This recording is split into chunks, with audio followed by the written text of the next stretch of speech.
Hello everyone, math bye D answer class में आप लोगों का स्वागत है। फ्रेंड्स, आज हम लोग देखेंगे क्लास 9th का मैथ, जो कि एक्सरसाइज 1D चल रहा है। हम लोग पहला इसका पार्ट में क्वेश्चन नंबर 1 को देखे थे, जो कि लाइट के दिक्कत की वजह से हमने क्वेश्चन 1 पर ही उसको रोक दिया। आज हम लोग क्वेश्चन नंबर 2 से आगे निकलेंगे। ठीक है दोस्तों, तो क्वेश्चन नंबर 2 से शुरू करते हैं और आगे के क्वेश्चनों को देखते हैं। पहले क्वेश्चन नंबर 2 में देखिए क्या देता है। संख्या रेखा पर वे बिंदु प्रदर्शित कीजिए जो निम्नलिखित शर्तों को संतुष्ट करते हैं। तो आपका क्वेश्चन नंबर 2 में पहला क्वेश्चन में देता है मॉड एक्स क्या है, छोटा है 3 से, यानी मॉड एक्स के जो मान होंगे ना वो 3 से क्या होंगे, छोटा होंगे। आप इस चीज को क्या करेंगे, प्रदर्शित करके दिखाएंगे। ठीक है, तो हल में यहाँ हम लिख लेंगे मॉड एक्स छोटा है किससे, 3 से। तो मॉड एक्स की दो स्थितियां होंगी, यहाँ लिखेंगे। आप यहाँ पे ध्यान से देखिए थोड़ा सा। जैसे मॉड के अंदर अगर मैंने 5 को रखा तो ये अपना वैल्यू हमें 5 देगा।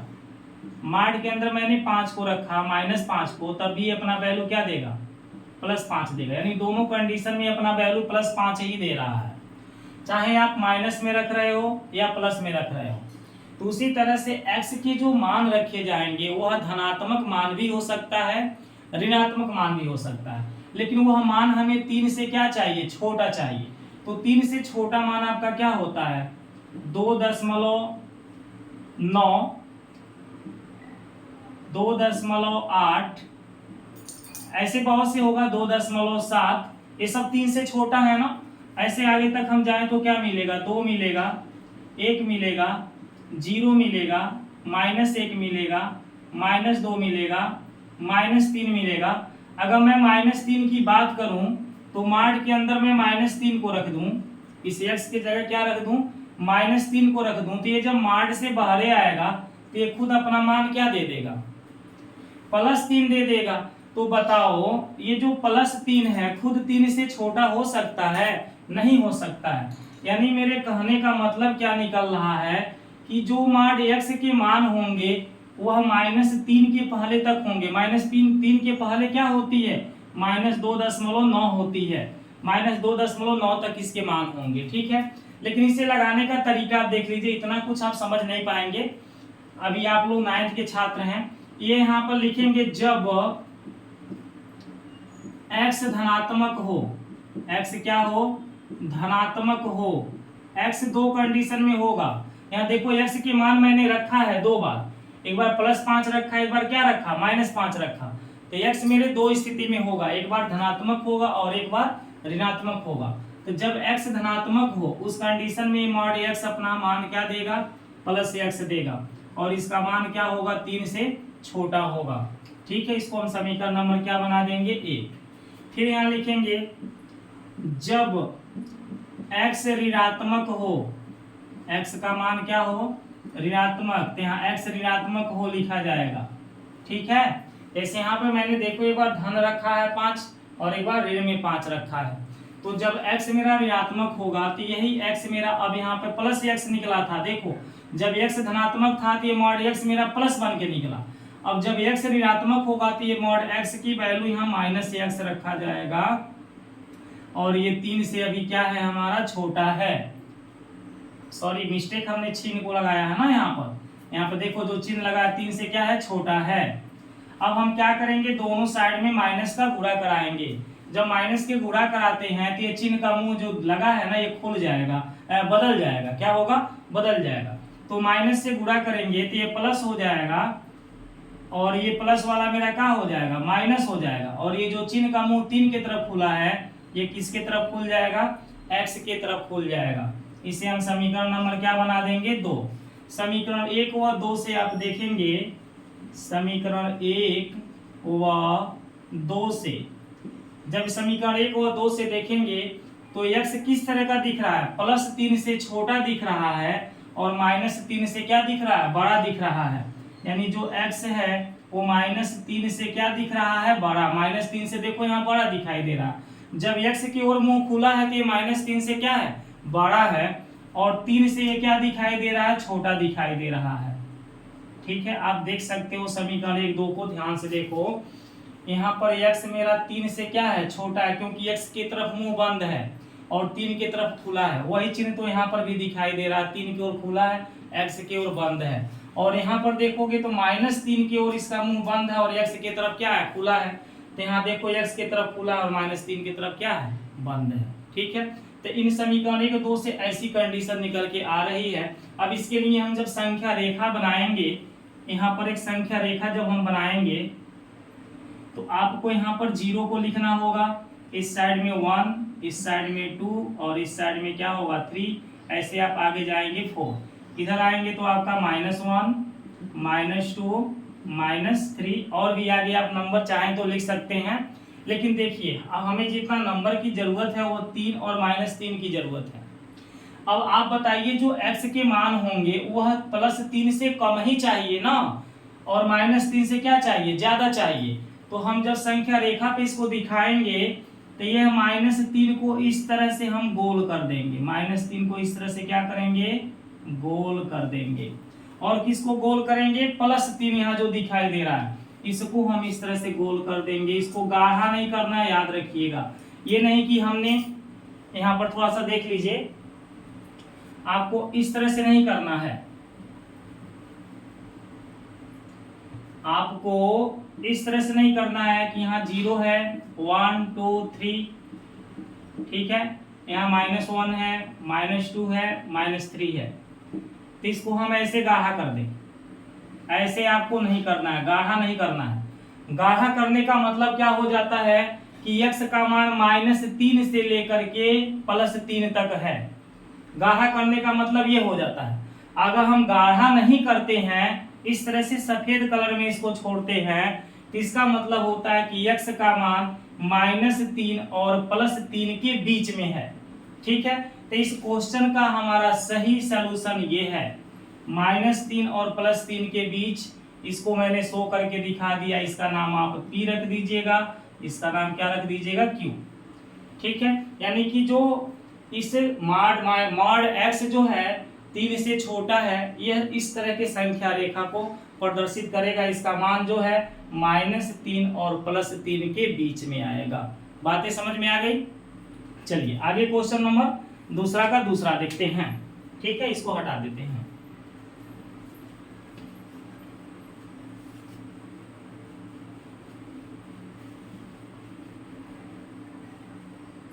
देखिए दूसरे का दूसरा क्वेश्चन, इसमें देता है मॉड x बराबर है √2 के। आपको जब भी मॉड में x दे दे तो बस x को दो कंडीशन में समझिएगा, एक बार ये धनात्मक होगा और एक बार क्या होगा, ऋणात्मक होगा। ठीक है, तो हम लिखेंगे जब x धनात्मक हो, जब x धनात्मक हो तो x का मान क्या हो जाएगा, √2 के बराबर। इसको समीकरण नंबर क्या बना दिए, 1। यहाँ लिखेंगे पुनः, आप पुनः भी लिख सकते हैं, पुनः जब x ऋणात्मक हो, ऋणात्मक हो तो ये मॉड x की वैल्यू -x लिखा जाएगा और ये किसके बराबर होगा, √2 के। जिसके बराबर है उसी के बराबर रहेगा।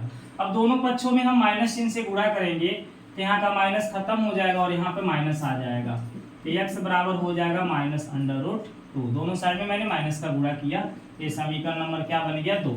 समीकरण 1 और 2 से आप क्या देख पा रहे हैं, समीकरण 1 और 2 से देखिए, समीकरण 1 व 2 से हम यह देख पा रहे हैं कि x मेरा किसके बराबर है, -√2 के बराबर है, और किसके बराबर है, +√2 के भी बराबर है।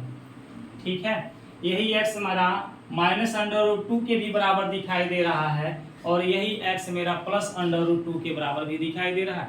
यानी x के मान -√2 से लेकर के +√2 तक होना चाहिए।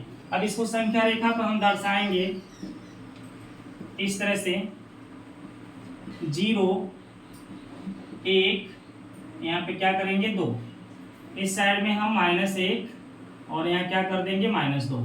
ये हमारे जो है बताया है ना, दूरी बराबर बराबर लेना है, रेखा सीधा होना चाहिए, हर एक खाना की लंबाई बराबर बराबर होनी चाहिए।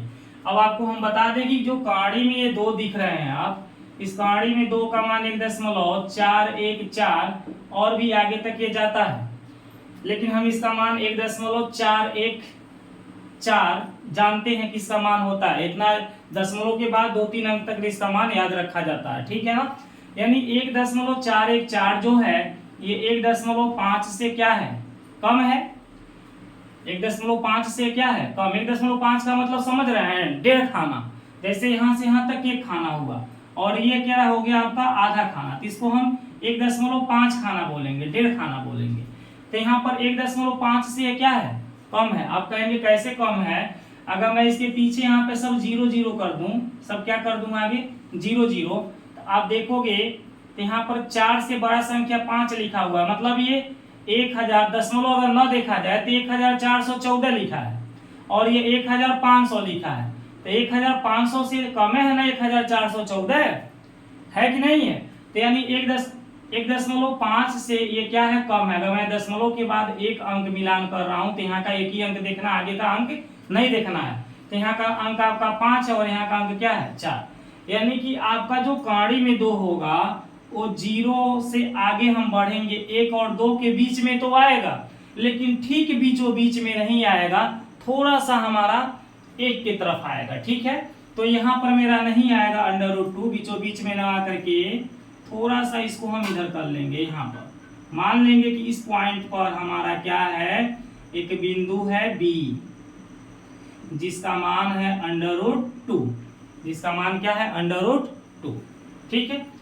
देखो x का मान हमें +√2 चाहिए था और यही x का मान -√2, सेम वही जगह पर हमको अब माइनस वाले की तरफ आना है। तो -1 और -2 के बीचों बीच में नहीं रहना है, थोड़ा सा उधर रहना है, यहाँ पर आपको रहना है और इसका नाम आप रख दीजिएगा a और ये होगा -√2 के बराबर। मतलब ये जो बिंदु है ये -√2 को दर्शाएगा और ये जो बिंदु है ये +√2 को दर्शाएगा। अब इनके बीच की ये जितनी दूरियां हैं, ये जितने मान हैं, ठीक है ना, इन्हीं के बीच में यानी x का जो मान होगा वो -2 से +√2 को होगा। यानी कहने का मतलब क्या है कि बिंदु A और ये जो बिंदु B हमने यहाँ बना दिया है, क्या बना दिया है, बिंदु B, ठीक है। यही आपको mod x बराबर √2 को दर्शा रहा है। कौन दर्शा रहा है, बिंदु A और बिंदु B, ठीक है। यानी कि जो mod x के मान होंगे ना वो यहाँ -√2 से +√2 तक होंगे, इसके आगे नहीं बढ़ेंगे, नहीं इधर आगे बढ़ेंगे, इसके बीच में ही रहेंगे। बात समझ में आती है कि नहीं आती है। -√2 से +√2 तक इसके मान रहेंगे, इसके बराबर, मतलब -√2 भी रहेगा, +√2 भी रहेगा, उससे कम रहेगा लेकिन उससे ज्यादा नहीं हो सकता है, ठीक है। तो इस रेखा को आप ऐसे गाढ़ा कर सकते हैं कि यहाँ से लेके यहाँ तक इसके मान रहेंगे। और ये देखो -√2 +√2 लिया जा रहा था, इसको मैंने क्या कर दिया है, काला कर दिया, गाढ़ा कर दिया है, क्योंकि इस मान को लेना है। अगर -√2 +√2 को नहीं लेना होता तो हम उसको सादा छोड़ते गोला बना करके, ठीक है ना, लेकिन उसको लेना है। चलिए उम्मीद करते हैं समझ में आ गया होगा। अगर आपको समझ में आ रहा है तो वीडियो को लाइक और शेयर करना बिल्कुल न भूलिए। चैनल पे पहली बार आए हैं तो चैनल को सब्सक्राइब करके बेल आइकन को ऑल पे प्रेस कर लीजिए, ठीक है ना, ताकि मेरी हर एक वीडियो का नोटिफिकेशन आपके पास पहुंचती रहे। चलिए तीसरा नंबर क्वेश्चन को देखिए। दूसरे का जो तीसरा क्वेश्चन है देता है mod x बटे 2 बराबर में 6। तो mod x बराबर कितना हो जाएगा, 6 दूनी 12। जब x धनात्मक हो, ये तो काफी इजी, अभी दूसरा के जैसा ही है। जब x धनात्मक हो तो x बराबर कितना पाएगा, 12 हम लोग पाएगा। और जब x ऋणात्मक हो, जब x मेरा क्या हो, ऋणात्मक हो, तो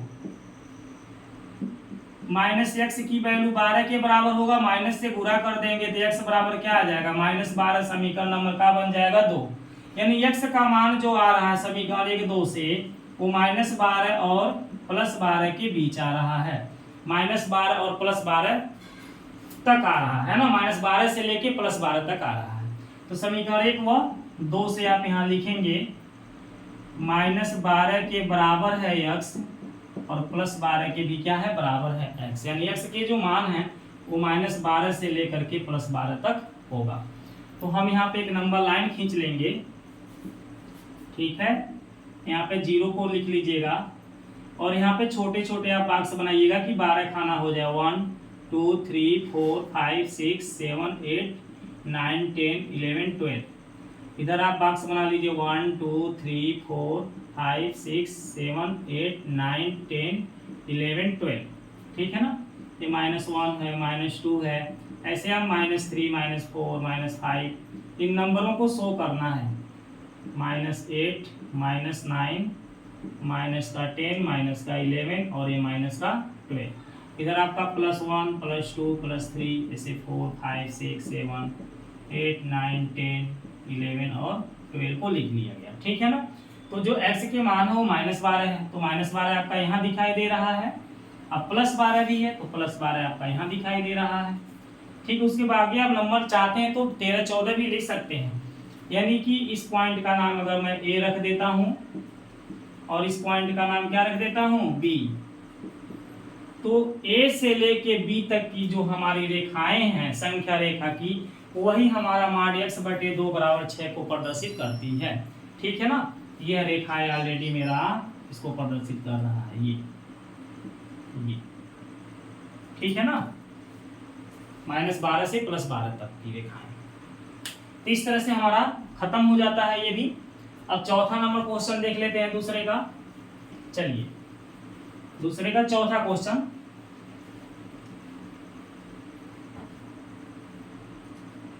दूसरे का चौथा में आपका देता है 1 से बड़ा है mod x और 2 से क्या है छोटा है। अब यहाँ पर देखो, जब x धनात्मक हो, x क्या हो धनात्मक हो, तो mod x मेरा प्लस में निकलेगा, सब कुछ ऐसे ही चलेगा, ठीक है। देखो 1 रहेगा, यहाँ पर x मेरा धनात्मक है, यहाँ 2 रहेगा, खाली mod से बाहर हो जाएगा। जब x मेरा धनात्मक है तो mod से बाहर हो जाएगा और यहाँ x लिखाएगा और चिन्ह मेरे ऐसे ही रहेंगे। समीकरण नंबर क्या हो गया 1। फिर लिखेंगे जब x ऋणात्मक हो, x क्या हो भाई ऋणात्मक हो, तो अब यही x जो mod से बाहर निकलेगा तो यहाँ -x लिखाएगा और चिन्ह जैसे है वैसे रहेगा, ठीक है। देखो जैसे है वैसे रहेगा, लेकिन ये x के मान नहीं निकालाएंगे तो -x के मान निकालाएंगे। हमको x का मान जानना है, इसलिए माइनस से गुणा करेंगे। जब माइनस से गुणा करेंगे तो ये प्लस बनेगा, ये माइनस बनेगा, ये माइनस, जो प्लस में है वो माइनस बन जाएगा और जो माइनस में दिख रहा है वो प्लस बन जाएगा और चिन्हों के मुंह बदल जाएंगे। तो जब माइनस से गुणा करेंगे तो ये -1 बन जाएगा, चिन्ह इधर लगा है तो ये इधर लग जाएगा, ये माइनस है तो प्लस हो जाएगा, चिन्ह देखो इधर लगा है ये भी इधर हो जाएगा। बात समझ में आ रही है। और यहाँ पर क्या हो जाएगा मेरा -2, समीकरण नंबर 2। यानी x के जो मान है ना वो -1 से -2 के बीच में है और यहाँ पर देखा जा रहा है तो +1 और +2 के बीच में है, ठीक है। 2 समीकरण से 2 तरह के मान हमें प्राप्त हो रहा है। इसके लिए हम क्या करेंगे, यहाँ पर एक रेखा खींच लेंगे, ठीक है। यहाँ पे एक संख्या रेखा खींच लेंगे नंबर लाइन और यहाँ पे बना देंगे 0, ये रहेगा आपका 1, ये रहेगा 2 और ये रहेगा 3। इधर हमारा होगा -1 -2 -3। अब देखो जो x के मान है समीकरण 1 से, देखो जो x के मान है वो 1 से ज्यादा चाहिए, 1 से बड़ा है ना x, तो x का मान 1 से बड़ा चाहिए और 2 से क्या चाहिए छोटा। तो हम पहले 1 के पास गोला लगा देंगे और 2 के पास भी गोला लगा देंगे। इस गोला को लगाने से ये पता चलता है कि x का जो मान होगा वह 1 से बड़ा चाहिए और 2 से क्या चाहिए छोटा। और यहाँ पर आप बाकी नाम रख सकते हो a और इसका नाम क्या रख सकते हो ऐसे तीर खींच करके b, मतलब a और b मेरे समीकरण 1 को दर्शा रहे हैं। किसको दर्शा रहे हैं, समीकरण 1 को दर्शा रहे हैं। यहाँ पे x का मान 1 से बड़ा और 2 से छोटा मिलेगा। अब समीकरण 2 में आओगे तो यहाँ x का मान -1 से छोटा और -2 से क्या चाहिए बड़ा। तो यहाँ पर -1 के पास और -2 के पास ऐसे गोला बना देना और इसका नाम रख देना भाई c और इसका नाम क्या रख देना d, ठीक है। तो यहाँ d और c हमारा -2 और -1 को दर्शा रहे हैं, यानी समीकरण 2 को दर्शा रहे हैं। इस समीकरण 2 को बता रहे हैं कि इसी का संख्या रेखा हमारा यहाँ बना हुआ है और समीकरण 1 का संख्या रेखा यहाँ पे बना हुआ है। ठीक है, यानी कि ए बी सी डी जो भी मेरे 4 बिंदु दिखाई दे रहे हैं, ये चारों बिंदु माड x 1 से बड़ा और 2 से छोटा है उसको दर्शा रहे हैं संख्या रेखा पे। बात समझ में आई कि नहीं आई? इस तरह से हमारे क्वेश्चन नंबर 2 क्या होते हैं, कंप्लीट हो जाते हैं। अब इसके बाद हम लोग क्वेश्चन नंबर कौन सा देखेंगे, 3 को देखेंगे। ठीक है, तो क्वेश्चन नंबर 3 में ना आपका लिखा है लिखित संख्या युग्मों के बीच स्थित चिन्ह प्रश्नवाचक के स्थान पर छोटा बराबर या बड़ा में से उचित प्रतीक लगाइए। इसमें चिन्ह लगाना है। ठीक है, तीसरा में प्रश्नवाचक कैसे चिन्ह मिलेगा, इसके जगह बोल रहा है कि कौन सा चिन्ह लगेगा, छोटा का, बराबर का या बड़ा का। इन तीनों में से कोई एक चिन्ह हमारा प्रश्नवाचक के स्थान पर लगाना पड़ेगा। तो हम तीसरा के पहला क्वेश्चन को देखते हैं। क्या देता है, मॉड में 7 - 2। उसके बाद आपका प्रश्नवाचक का चिन्ह दे रहा है। फिर मॉड में क्या देता है, 7 माइनस मॉड में क्या देता है, 2। अब इस प्रश्नवाचक के जगह पे बोलता है कौन सा चिन्ह आएगा। तो चलिए हम आगे लगाते हैं। 7 में से 2 घटाएंगे तो मॉड में क्या बचेगा, 5। प्रश्नवाचक का चिन्ह मॉड से बाहर निकलेगा तो 7 आएगा। ये भी मॉड से बाहर निकलेगा तो 2 आएगा। ये मॉड से बाहर निकलेगा तो 5 आएगा। यहाँ 5 में से 2 घटाएं, प्रश्नवाचक का चिन्ह लगा दीजिए। यहाँ देखिए 7 में से 2 घटाएं क्या आएगा, 5। अब बताओ इन दोनों के बीच में 5, यहाँ भी 5 थे। प्रश्नवाचक बोलता है कि कौन सा चिन्ह आएगा, इन तीनों में से कौन सा चिन्ह आएगा। आप कहोगे यार ये तो दोनों नंबर बराबर है, तो प्रश्नवाचक की जगह कौन सा चिन्ह आएगा, बराबर आएगा। यानी कि पहले क्वेश्चन में हमारा बराबर का चिन्ह लगेगा। किसका चिन्ह लगेगा, बराबर के। तो हम यहाँ पर लिख देंगे अतः मॉड x मॉड में 7 - 2 बराबर है मॉड 7 माइनस मॉड 2। और ये इसका क्या हो जाएगा, आंसर। यहाँ पे देखो प्रश्नवाचक की जगह बराबर का चिन्ह आ गया। ठीक है, इसके बाद इसका दूसरा क्वेश्चन को देख लिया जाए। चलिए इसको हटाकर यहीं पर लगा देते हैं, है ना, इसको हटा देते हैं।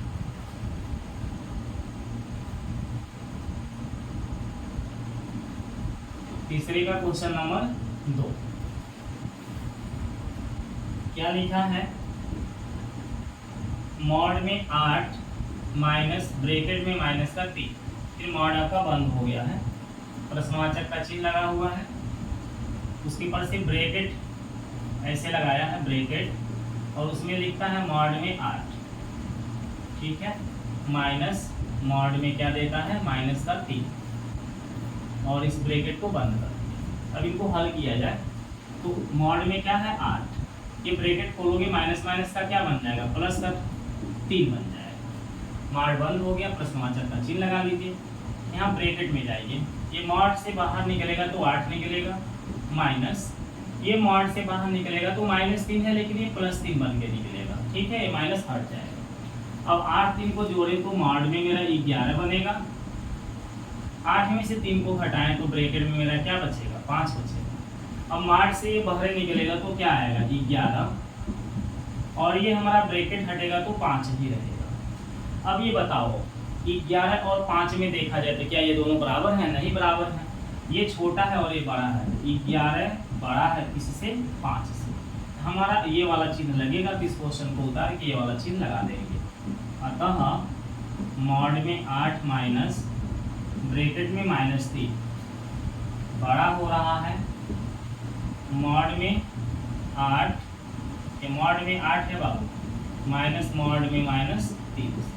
ये रहा मेरा आंसर। ठीक है, इस तरह से हम तीसरा के दूसरा क्वेश्चन को सॉल्व कर लेंगे। ठीक है, आइए तीसरे का तीसरा क्वेश्चन देख लेते हैं। तीसरे का तीसरा क्वेश्चन, तीसरे का जो तीसरा क्वेश्चन है वो मॉड में क्या दिया है, 9 माइनस का 3। ठीक है, फिर प्रश्नवाचक चिन्ह दे रखा है, और यहाँ पर आपका देता है ब्रैकेट पहले देता है, ब्रैकेट के बाद मॉड लगा करके माइनस का 9 देता है, और माइनस यहाँ पे क्या देता है 3, फिर ब्रैकेट को बंद कर देता है। ठीक है, अब बताओ जब इनको सॉल्व करोगे तो मॉड में 9 3 कितना बनेगा, 12 बनेगा। दोनों का चिन्ह सेम है ना, माइनस माइनस, ये 12 बन जाएगा। प्रश्नवाचक चिन्ह लगा लीजिए ब्रैकेट में, ये मॉड से बाहर निकलेगा तो ये +9 बन के निकलेगा, माइनस है तो प्लस है बनेगा ना। फिर माइनस ये बाहर निकलेगा तो 3 ही रहेगा, प्लस है तो प्लस में लिखा है। ये तो माइनस पहले से जो लगा है मॉड के बाहर, ये वो माइनस हमने लगाया है, ठीक है। अब ये मॉड से बाहर आएगा तो माइनस खत्म, 12 प्रश्नवाचक, इसको घटाओगे तो कितना पाओगे, 6 पाओगे। अब बताओ 12 और 6 में कौन बड़ा है, 12 बड़ा है, हम यहाँ लिखेंगे 12 बड़ा है 6 से, यानी कि ये वाला चिन्ह हमारा लग रहा है, तो इस चिन्ह को यहाँ हम क्वेश्चन में लगा देंगे। अतः -9 - 3 मॉड में मेरा बड़ा होगा, ब्रैकेट में -mod 9 माइनस mod 3 से, ठीक है। यही हमारा क्या हो जाएगा इस क्वेश्चन का आंसर, ये वाला चिन्ह यहाँ पर शो करेगा। तीसरे का चौथा क्वेश्चन अब देख लेते हैं, इसको भी हटा दीजिए।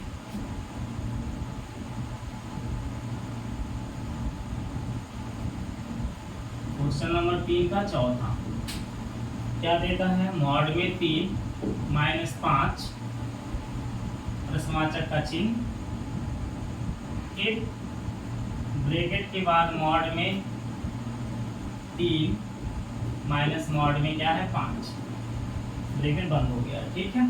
चलो इसको घटाओगे तो मॉड में क्या आएगा, -2 आएगा, 3 में से 5 जाए तो -2 बचेगा ना प्रश्नवाचक ब्रैकेट में। ये मॉड खत्म हुआ तो 3, ये मॉड खत्म हुआ तो 5, मॉड से बाहर निकल के 2 बन जाएगा, ठीक है। यहाँ पे घटाना करोगे तो माइनस का क्या आएगा, 2 आएगा, 5 में से 3 में से 5 घटाओगे तो माइनस का 2 आएगा। अब -2 और ये 2, ये दोनों में बड़ा कौन है, 2 बड़ा है, यानी 2 मेरा बड़ा है किससे, -2 से, है ना। इसमें भी इधर ये मेरा मुंह खोल रहा है, यही वाला संख्या बड़ा हो जाएगा। अतः मॉड में 3 - 5 बड़ा है, ब्रैकेट में मॉड में 3 माइनस मॉड में 5, ये रहा मेरा तीसरे के चौथे का आंसर, ठीक है। देखिए यही है डॉक्टर मनोहरे की बुक में, क्वेश्चन ज़्यादा देता है, ठीक है। बाकी कुछ नहीं, आप लोग को एक्सपीरियंस के लिए, लगाने के लिए क्वेश्चन को देता है कि आप लोग लगाएंगे, ज़्यादा से ज़्यादा क्वेश्चन लगाएंगे तो आपका एक्सपीरियंस बनेगा, अनुभव बनेगा, ठीक है। तो इसलिए किताब को पढ़ना अच्छा है। क्वेश्चन नंबर 4 को देखिए। क्वेश्चन नंबर 4 बोलता है √3 और √2 के बीच 2 अपरिमेय संख्याएं ज्ञात करिए। √3, √ पहले 2 दिया और √3 के बीच 2 अपरिमेय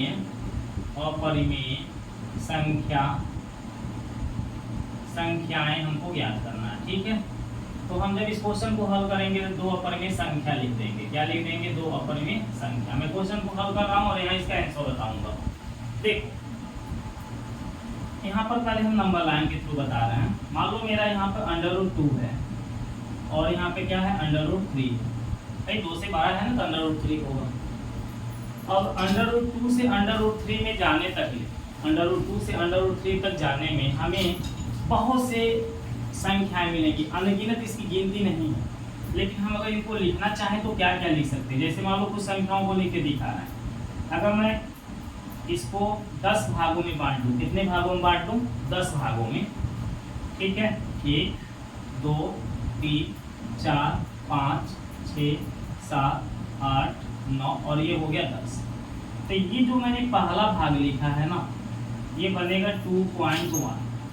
ये जो दूसरा भाग यहाँ पर है, देखते रहो, थोड़ा सा रुक जाओ, ये छोटे छोटे हैं, इसको मैं ऐसे तीर के द्वारा दिखा देता हूँ, ठीक है। इस तरह से तीर के द्वारा मैं यहाँ ऊपर लिख के दिखाऊंगा, ये इनका नाम क्या बनेगा, ऐसे मैं इनको दिखा देता हूँ, ठीक है। ऐसे मैं इसको शो करने के लिए दिखा देता हूँ कि आप लोग को ये नंबरों के बारे में अच्छी से दिखाई दे। चलो अब देखो, ये पहला मेरा क्या बनेगा, √2.1। ये जो दूसरा है ये √2. क्या बनेगा 2, ये दूसरा वाला। ये पहला वाला 2.1 बना, ये 2.2, ये 2.3 बनेगा। ये क्या बनेगा √ में 2.3, ये 2 पॉइंट क्या बनेगा बताओ, ये 2.4 बनेगा। ये 2 पॉइंट क्या बनेगा 5, ये 2 पॉइंट क्या बनेगा 6, ये 2 पॉइंट क्या बनेगा 7 और ये 2 पॉइंट क्या बनेगा 8, ये 2 पॉइंट क्या बनेगा 9 और ये वाला जो रेखा है यही 2.9 के बाद 3 पॉइंट क्या बन जाता है 0। 3.0 का मतलब रूट में 3 आ जाता है। बात समझ में आ रही है।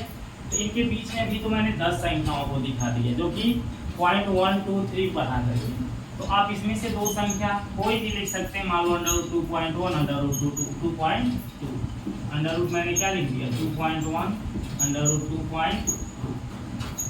ठीक है, ये मेरा क्या हो जाएगा आंसर। बाकी और भी संख्याओं को अब इसमें बहुत से होते हैं, बता तो रहे हैं कि इसको अब लिखते लिखते थक जाएंगे, पूरी उम्र खत्म हो जाएगी, लेकिन अंडर रूट 2 अंडर रूट 3 कोई भी दो संख्याओं के बीच की परिमेय संख्या अनंत होती है, हम उनको लिख नहीं सकते हैं, बहुत ज़्यादा होती है। ठीक है, सबको नहीं लिख पाएंगे, तो हमने अपनी आवश्यकता के लिए दो की जरूरत थी, दो मैंने इसमें लिख दिया। ठीक है, चलिए इसको भी हटा दीजिए।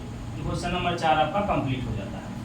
क्वेश्चन नंबर 5 में देता है 2 और 2.5 के बीच दो अपरिमेय संख्याएं लिखिए। ठीक है, एक 2 है और एक क्या है 2.5। देखो 2 और 2.5 के बीच दो अपरिमेय संख्या, दो अपरिमेय संख्या।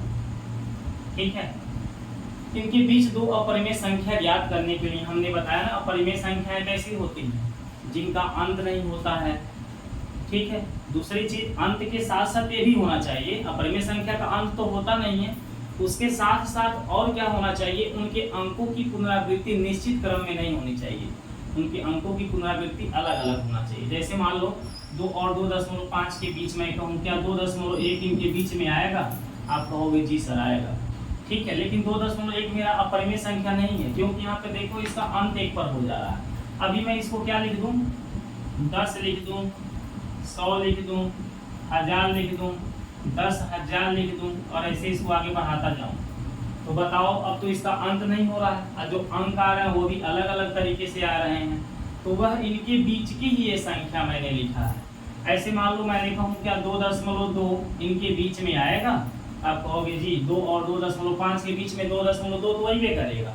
अब मैं बोला कि इसमें मैं इसको 20 कर दूं, इसको मैं 200 कर दूं, इसको मैं 2000 कर दूं, इसको मैं 20,000 कर दूं, और ऐसे डायरेक्ट करके आगे बढ़ा दूं। इनके बीच में देखो दो अपरिमेय संख्या तुम्हारे सामने ही मौजूद हो गया, भी लिखा गया। ऐसे बहुत सी संख्याएं हम लिख सकते हैं इनके बीच में। ठीक है, तो आपको जो अच्छा लगता है वो संख्याओं को नोट कर लीजिए, लेकिन इनके बीच में रहना चाहिए। मिलाने के लिए यहाँ पे 2 है और यहाँ 2.5 है, मतलब दशमलव के बाद एक अंक ले रहा है, तो यहाँ दशमलव के बाद जो एक अंक आप ले रहे हैं वो 5 से कम लेना है आपको, बाकी कुछ भी आप आगे लिखते जाइए, उसे मतलब नहीं है। दशमलव के बाद यहाँ पर जो आपका पहला अंक होगा, जैसे यहाँ 2 है ना, तो 2 में ना बताओ, इस 2 में दशमलव छिपा हुआ है और इस दशमलव के पीछे क्या है 0 है, तो हमें 0 से बड़ा और 5 से क्या लेना है छोटा। दशमलव के पीछे वाला अंक जो लिया जाएगा, इस 0 से हमें बड़ा ले लेना है और इस 5 से क्या ले लेना है छोटा। तो देखो मैं 0 से यहाँ बड़ा और 5 से छोटा लिया हूँ, यहाँ भी 0 से बड़ा और 5 से क्या लिया हूँ छोटा लिया हूँ। बाकी आप आगे का नंबर कुछ भी लिखिए, जिनके अंकों की पुनरावृत्ति अलग अलग तरीके से आपको दिखाना है। ठीक है, तो ये आपके आंसर हो जाएंगे। चलिए हटा दीजिए इस क्वेश्चन को भी। 5 क्वेश्चन कंप्लीट हो जाता है। क्वेश्चन नंबर 6 देखिए, 1 और 2 के बीच एक अपरिमेय संख्या ज्ञात करिए। ठीक है, ये तो आप लोग 1 और 2 के बीच एक अपरिमेय संख्या, ये भी बहुत ज्यादा होगा एक अपरिमेय संख्या, लेकिन इसको लगाने के लिए हमने बता देता हूँ, अंडर रूट के अंदर पहला संख्या गुणे दूसरा संख्या लिख लीजिए। अंडर रूट के अंदर पहला संख्या गुणे दूसरा संख्या। ठीक है, अभी इसके पहले जो 5 नंबर क्वेश्चन हम लगा रहे थे उसको भी इस नियम पर लगा सकते हैं, अंडर रूट के अंदर पहला संख्या गुणे दूसरा संख्या, या जिस मेथड से उसको बताए हैं उस मेथड से इसको भी लिख सकते हैं। मान लो 1 से 12 यहाँ इसको दशमलव रूप में लिखा जाए, ये 1 ये 0 है, इसको देखा जाए तो ये 2 दशमलव क्या है 0, तो हमें 1.0 से 12 और 2.0 से क्या चाहिए छोटा चाहिए, तो मैं ले लेता हूँ यार 1.10। ये देखो 100 ले लिया, 1000 ले लिया, है ना, 10,000 ले लिया और ऐसे डायरेक्ट कर दिया। इनके बीच का नंबर तो मैंने दिखा दिया, और भी इसके बीच का नंबर दिखाना 1.2, 0, 2, 1, 0, 2, 1, 00, 2, 1, 000, डायरेक्ट बहुत सी संख्या हम लिख सकते हैं। ठीक है, तो हम इस तरह से भी दिखा सकते हैं, और ये भी मेथड है हमारा। कहानी में 2 एकम कितना आएगा 2, और कहानी में 2 जो है अगर इसका मान लिखा जाए तो 1.414 ऐसे आगे आता है। तो बताओ ये इन दोनों संख्याओं के बीच में नहीं आ रहा है, 1 से ये बड़ा दिखाई दे रहा है, 1.0 से बड़ा है ना, और 2.0 से क्या है छोटा है, कैसे हम पता करते हैं कि ये 2.0 से छोटा है? पॉइंट के आगे यहाँ 1 लिखा और यहाँ पॉइंट के आगे क्या लिख दिया है 2। और इससे बड़ा कैसे है? देखो पॉइंट के आगे का नंबर तो सेम है, लेकिन पॉइंट के पीछे यहाँ 0 है और यहाँ पॉइंट के पीछे क्या है? 0 से बड़ा नंबर दिखाई दे रहा है। इससे ये बड़ा हुआ और इससे क्या हुआ? छोटा हुआ। बात समझ में आ गई ना? तो इनके बीच की संख्या हम इनको भी दिखा सकते हैं जो चाहें, या इनको भी दिखा सकते हैं। जो अभी मैंने रूट में क्या निकाला 2, इसका मान मैंने लिख के आपको दिखा दिया कि उनके बीच में ही आता है।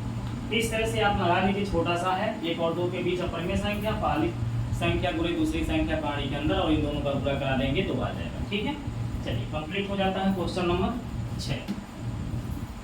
क्वेश्चन नंबर 7 को देख लेते हैं। इसके बाद क्वेश्चन नंबर कौन सा देख लेते हैं? 7।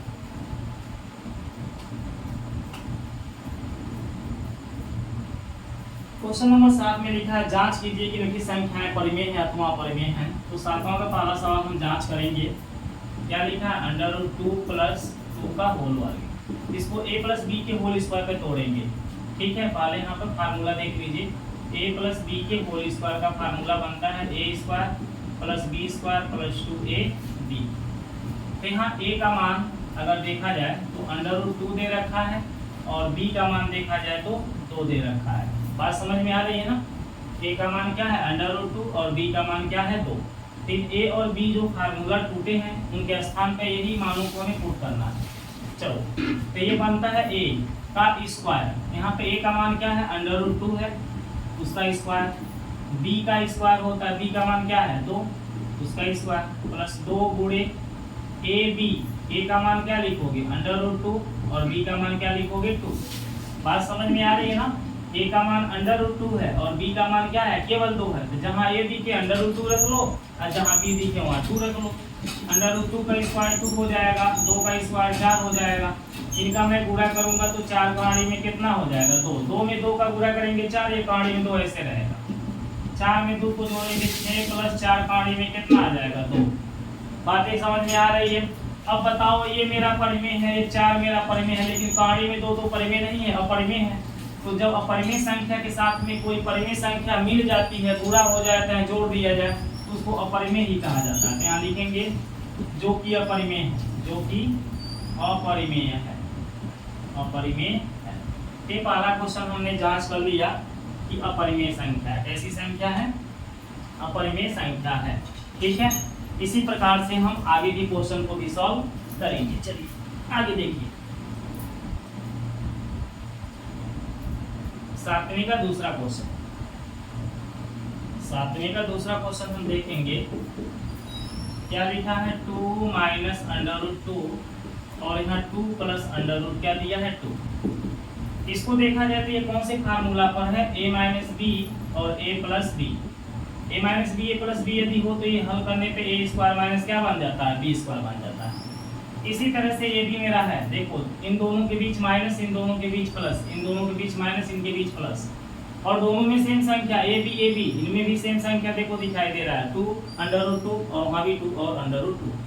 इसको हम बनाएंगे 2 का स्क्वायर माइनस √2 का स्क्वायर। ये a है और ये क्या है? b। 2 का स्क्वायर 4 होगा, √2 का स्क्वायर 2 हो जाएगा। अंडर में कोई भी संख्या हो ना, उसका स्क्वायर करते हैं तो अंडर खत्म हो जाता है। ठीक है, तो अंडर में 2 था, उसका स्क्वायर किया, अंडर खत्म हो गया, 2 आ गया। 4 में से 2 घटाओगे 2। ये क्या है? परिमेय है, जो कि परिमेय संख्या है। परिमेय संख्या है। क्यों परिमेय संख्या? इसके बटे मैं 1 लिख सकता हूँ, p/q के रूप में है। इन दोनों का उभयनिष्ठ गुणनखंड क्या है? 1 है। उभयनिष्ठ गुणनखंड समझते हो? इन दोनों का जो कॉमन है ना, जैसे 2 को मैं 2 गुणे 1 लिख सकता हूँ, 1 को मैं 1 गुणे 1 लिख सकता हूँ। दोनों में क्या मिल रहा है? 1 मिल रहा है। तो उभयनिष्ठ गुणनखंड क्या हो गया? 1 हो गया। परिमेय संख्या वही होती है ना जो p/q के रूप में लिखी जा सके।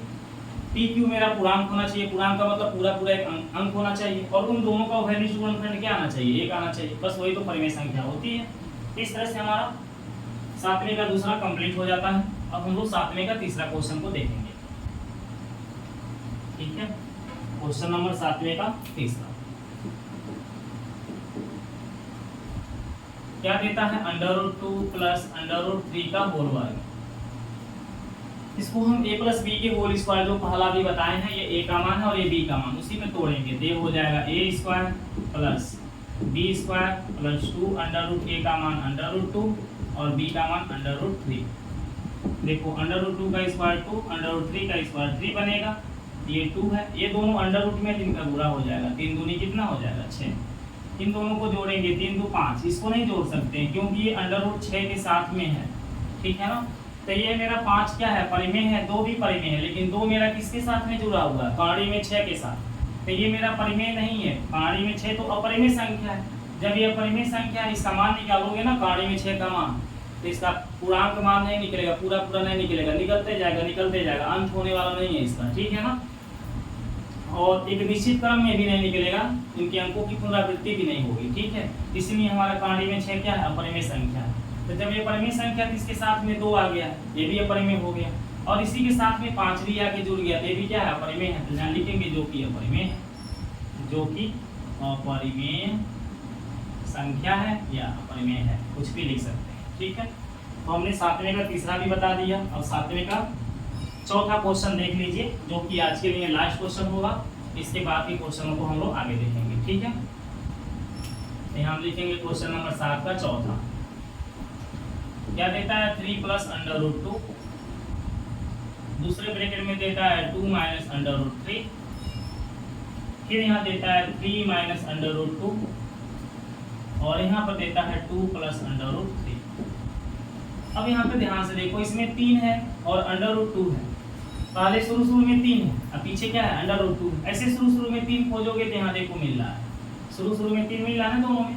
अब पीछे इसके √2 है, इसमें भी देखो पीछे क्या है, √2 है, तो इन दोनों को पास में लिख लो, 3 + √2, 3 - √2, ये दोनों को मैंने पास में लिख लिया, ये ब्रैकेट की संख्या और इस ब्रैकेट की संख्या। अब इन दोनों को देखो, ये एक जैसे दिख रहा है, शुरू में 2 है, इसमें भी देखो शुरू में क्या दे रखा है, 2 दे रखा है, पीछे √3 देखो दोनों में दे रखा है, 3 को एक पास में रख लो, 2 - √3 और 2 + √3। अब ये a + b और a - b के फार्मूला बन जा रहा है, तो बनेगा a का स्क्वायर माइनस b का स्क्वायर, यानी कि 3 का स्क्वायर और √2 का स्क्वायर। यहाँ से लेकर के यहाँ तक की संख्याएं आपका ये बनेगा, ये इतना संख्याएं आपका बनेगा a² - b²। फिर इन दोनों ब्रैकेट के बीच में गुणे का चिन्ह छिपा हुआ है, इसको भी देखोगे तो ये भी तुम्हारा यहाँ से यहाँ तक की संख्या कौन सा फार्मूला पर है, a - b, a + b के फार्मूला पर, जिसे a² - क्या बनाएंगे, b²। इसको हम बना देंगे 2 का स्क्वायर माइनस √3 का स्क्वायर। आप इस तरह से घेराबंदी मत करिएगा, समझाने के लिए मैं घेराबंदी किया हूँ। अब बोलो 3 का स्क्वायर क्या लिखोगे, 9, √2 का स्क्वायर 2, गुणे का चिन्ह लगाओगे, नहीं लगाओगे तब भी गुणे का चिन्ह रहेगा यहाँ पर, 2 का स्क्वायर यहाँ 4, कहानी में 3 का स्क्वायर 3, 9 में से 2 जाएगा 7, 4 में से 3 जाएगा 1, 7 और 1 का गुणा करोगे 7, जो कि परिमेय है, जो कि क्या है, परिमेय है, ठीक है। गिनती की कोई भी संख्या निकल जा रही है, चाहे वो दशमलव क्या बोलते हैं माइनस में हो या प्लस में हो, उसको पूर्णांक संख्या बोला जाता है। तो यहाँ देखो पूर्णांक संख्या निकल गई, इसलिए क्या है, परिमेय से p/q के रूप में निरूपित कर सकते हैं। इस तरह से क्वेश्चन नंबर हमारा 1 से लेकर 7 तक आज कंप्लीट होता है। क्वेश्चन नंबर 8 को भी आपको बता देते हैं, इसको भी देख लीजिए। नीचे दिए गए कथन सत्य या असत्य, सत्य सत्य बताना है, कारण के साथ उत्तर दीजिए। लिखा प्रत्येक अपरिमेय संख्या एक वास्तविक संख्या होती है, ठीक है। जरा सा इसको मैं मिटा दूं, उसके बाद आप लोग को बता देता हूँ। सत्य सत्य वाला है, कभी समय में भी खत्म हो जाएगा, वीडियो लंबा हो रहा है इसीलिए हम इसको बंद कर रहे हैं, ठीक है। 8वें का पहला क्वेश्चन, प्रत्येक अपरिमेय संख्या एक वास्तविक संख्या होती है। देखो जरा सा वास्तविक जो संख्या है उसके बारे में समझ लो। वास्तविक संख्या के पास 2 संख्याएं होती हैं, एक अपरिमेय संख्या होती है, एक अपरिमेय संख्या होती है, और एक क्या होती है, परिमेय संख्या होती है। परिमेय संख्या यानी परिमेय और अपरिमेय ये दोनों के दोनों संख्याएं हमारे वास्तविक संख्या के पास पाई जाती है। बात समझ में आ रही है कि नहीं आ रही है? तो हम कहें कि प्रत्येक अपरिमेय संख्या को हम वास्तविक संख्या बोलेंगे, बिल्कुल बोलेंगे। प्रत्येक परिमेय संख्या को वास्तविक संख्या बोलेंगे, बिल्कुल बोलेंगे। अब ये हम बोले कि प्रत्येक वास्तविक संख्या को परिमेय संख्या बोलेंगे केवल, तो गलत हो जाएगा ना। प्रत्येक वास्तविक संख्या में केवल परिमेय ही नहीं होते हैं, अपरिमेय भी होते हैं। या प्रत्येक वास्तविक संख्या को हम कहें कि अपरिमेय संख्या कहेंगे, ये भी गलत हो जा रही है। प्रत्येक वास्तविक संख्या केवल अपरिमेय थोड़ी नहीं होता, परिमेय भी होता है।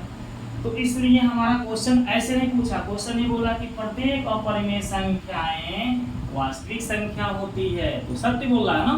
जो भी अपरिमेय संख्या होगा वो वास्तविक संख्या होगा। बात समझ में आती है? तो पहला क्वेश्चन हमारा क्या हो जाएगा, सत्य। दूसरा क्वेश्चन में आ जाइए। दूसरा क्वेश्चन इसका देता है संख्या रेखा का प्रत्येक बिंदु प्रणाली में m का रूप का होता है, जहाँ m एक प्राकृत संख्या है। देखो संख्या रेखा पर जो बिंदु है, संख्या रेखा पर जो बिंदु है ना, ऐसे होते हैं 0 1 2 3, इधर होगा -1 -2 -3, इसके बीच में तुम्हारा 1.5 होगा, 1 दशमलव क्या होगा, 1.5 यहाँ मैंने लिख दिया। 0 और 1 के बीच में थे 0.5 होगा, इनके बीच में है तो 1.5 होगा, इनके बीच में है तो 2.5 होगा, और भी बीच की संख्याएं बहुत ज्यादा होंगे। अब बताओ यहाँ पर बोला है संख्या रेखा का प्रत्येक बिंदु प्रणाली में m के रूप का होता है, ये तो सत्य प्रणाली में m के रूप का होता है, यहाँ तक सत्य है। लेकिन बोला है जहाँ m एक प्राकृतिक संख्या है, बताओ 0.5 1.5 2.5 ये क्या प्राकृतिक संख्या है? नहीं है। क्या ये निगेटिव नंबर जो दिए हुए हैं, माइनस में जो दिए हुए हैं, प्राकृतिक संख्या नहीं है।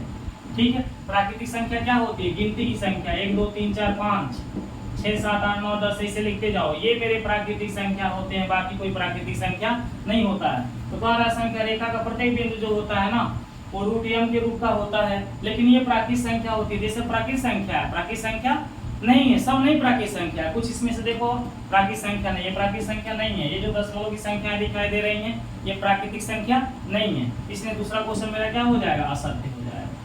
बात समझ में आ गया? क्वेश्चन नंबर 8 का तीसरा लिखो, प्रत्येक वास्तविक संख्या एक अपरिमेय संख्या होती है। प्रत्येक वास्तविक संख्या को हम क्या कहेंगे? अपरिमेय संख्या कहेंगे। यार प्रत्येक वास्तविक संख्या को केवल अपरिमेय ही क्यों बोलोगे? इसको परिमेय भी तो बोलोगे, क्योंकि वास्तविक संख्या परिमेय अपरिमेय दोनों होती है। तो प्रत्येक वास्तविक संख्या केवल परिमेय होता है? नहीं होता है। यानी 8वें का तीसरा भी तुम्हारा क्या हो जाएगा? 8वें का तीसरा क्वेश्चन भी तुम्हारा असत्य हो जाएगा। इस तरह से हमने 8 क्वेश्चन को कंप्लीट कर लिया है। क्वेश्चन नंबर 9 से हम लोग कल देखेंगे। ठीक है दोस्तों, नमस्कार।